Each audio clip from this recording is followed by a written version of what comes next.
عدل نہیں کروں گا تو لوگ عدل سیکھیں گے کیسے؟ اگر میں عدل نہیں کروں گا تو قوم سیکھے گی کیسے؟ مجھے عدل کرنے دے، انصاف کرنے دے، فرمایا چلنے دے مجھے پیدل، کچھ نہیں ہوتا۔ تقاضا عدل جب تک پورا نہیں ہوتا، آپ یقین کریں میرے اسا کہا کرتے تھے میں عدالت کو عدالت نہیں کہتا، کچہری کہتا ہوں، اس لیے کہ عدالت وہ ہوتی ہے جہاں عدل ہوتا ہے۔ یہاں تو حال یہ ہے، بتائیے وکیل کو نہیں پتا ہوتا کہ جو میرے پاس آیا یہ غلط آدمی ہے، وہ اس کی حمایت کرتا ہے کہ نہیں؟ اس کے ساتھ چلتا ہے کہ نہیں؟ جھوٹ کے ساتھ آخر تک لڑتا ہے کہ نہیں لڑتا؟ جو گواہ بن کے جا رہے ہوتے ہیں انہیں پتا ہوتا ہے کہ نہیں کہ ہم جھوٹے کی گواہی دینے جا رہے ہیں؟ تو پھر کیا سارا ظلم حکومتیں کر رہی ہیں؟ معاشرہ بھی تو اپنی ترتیب بدلے نا، لوگ بھی تو اپنا رنگ بدلے نا، لوگ بھی تو طبیعت بدلے نا۔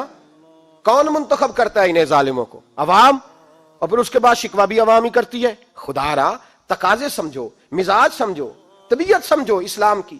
میرے نبی پاک صلی اللہ علیہ وسلم نے عدل کا بول بالا کیا، ہر مقام پر، ہر نقطے پر رسول پاک صلی اللہ علیہ وسلم نے عدل عدل اور عدل کی آواز بلند فرمائی۔ کوئی مقام ایسا نہیں، آپ پڑھیے کتابیں، اگر ایک کلمہ پڑھنے والے اور یہودی کا فیصلہ آیا ہے اور نبی پاک صلی اللہ علیہ وسلم نے یہودی کو حق میں سمجھا ہے تو نبی پاک نے یہودی کے حق میں فیصلہ دیا۔ وہ منافق بگڑ گیا ہے، حضرت عمر کے پاس گیا ہے، لیکن حضور نے فرمایا جہاں جاتا ہے جا، فیصلہ وہی کیا جائے گا جو عدل پہ مبنی ہوگا، جو انصاف پہ مبنی ہوگا۔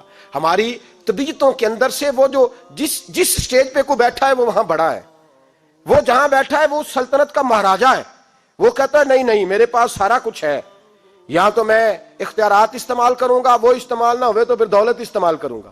تو جب اجتماعی مزاج قوم کا بگڑتا ہے، پھر معاشرے میں ناانصافی عام ہوتی ہے، پھر ظلم عام ہوتا ہے، پھر بے رہ روی کا شکار۔ اور میرے نبی پاک صلی اللہ علیہ وسلم کی حدیث سن لے، ذرا جاگ کے سننا یہ والی روایت، اور اسے یاد کر لینا، اس کا رٹا لگا لینا۔ حضور نے فرمایا تھا جس معاشرے میں بے حیائی عام ہوگی وہاں ایسی بیماریاں پیدا ہوں گی جن کا علاج ہی کوئی نہیں ہوگا۔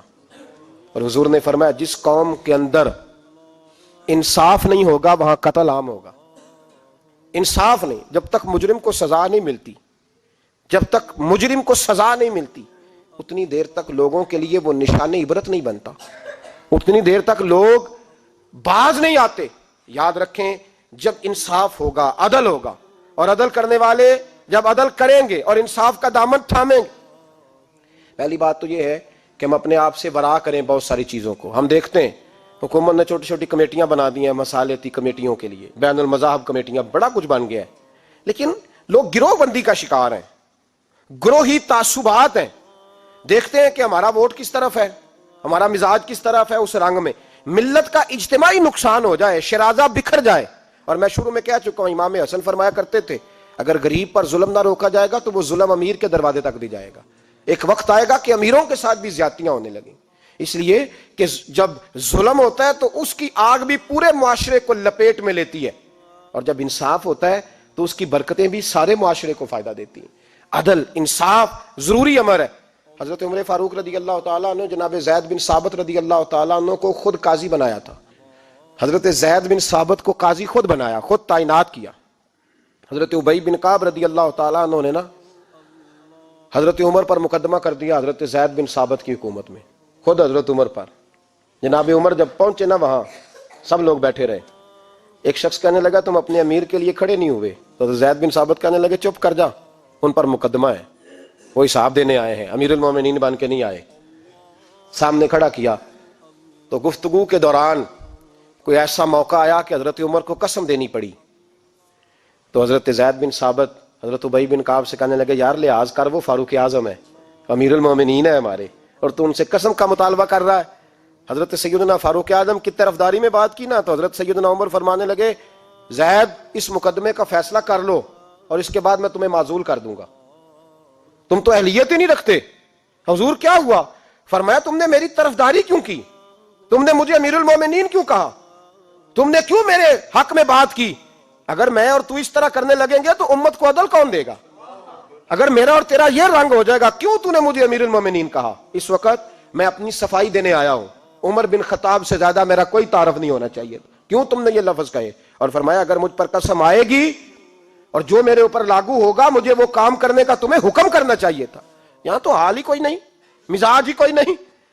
ہماری قوم بڑی سمجھدار ہے، حکمران بھی بڑے سمجھدار ہیں۔ ممتاز حسین قادری رحمۃ اللہ علیہ کو پھانسی ہوئی تو لوگ کہنے لگے مولوی شدائی ہو گئے، فیصلہ تھا